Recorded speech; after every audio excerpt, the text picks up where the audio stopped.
So one thing a lot of people do not understand about GPS-guided bombs and munitions is that they're really not GPS-guided. They're better described as GPS-cued or GPS-updated.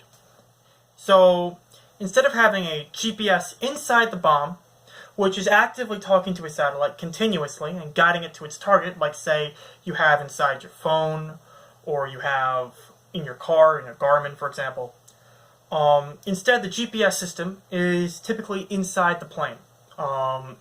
And so the plane knows where it is, based on the GPS system as well as its ancillary guidance system.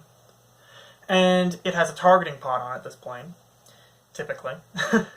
And it will say, okay, so my target is in this direction. So it's X number of degrees off the front and X number of degrees down.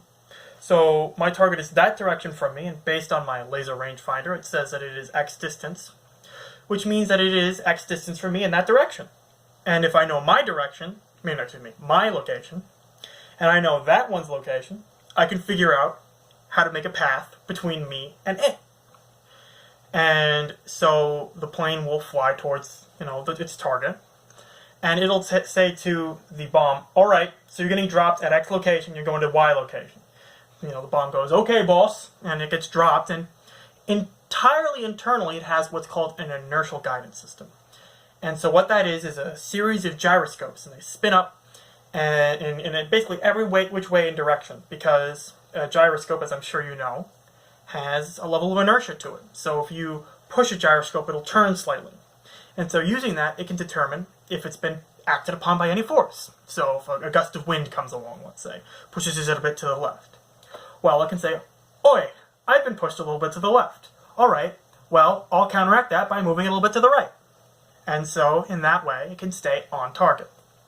But notice that this is entirely internal.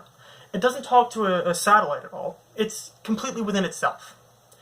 And on top of that, the plane itself can operate completely internally as well. It likes using GPS because GPS is much more accurate than its internal navigation system. It's an inertial navigation system, its own set of gyros that it has inside of it. But it can totally depend entirely on those gyros. It has its own set of maps, it has its own, of course, the gyros, and many of them have what's referred to as radar update, which means it has what it expects to be, the shape of the land, and it uses a radar, ground mapping radar, to say, okay, well, the actual shape of the land beneath us is this, and if we're expecting this, then I guess we have to fuse the two to make them match. So that helps prevent drift, which is typically what happens over time. The gyros drift. And so even with things that do check up weapon systems, that do check up, like say cruise missiles, they don't do it all the time.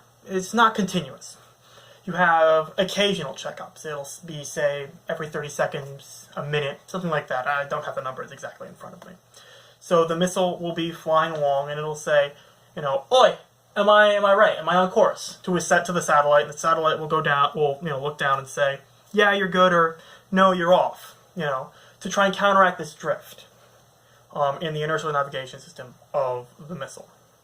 So that's what I was saying. A lot of people don't understand that GPS-guided weapons are better described as inertially guided weapons or INS guided weapon systems with GPS updates or queuing.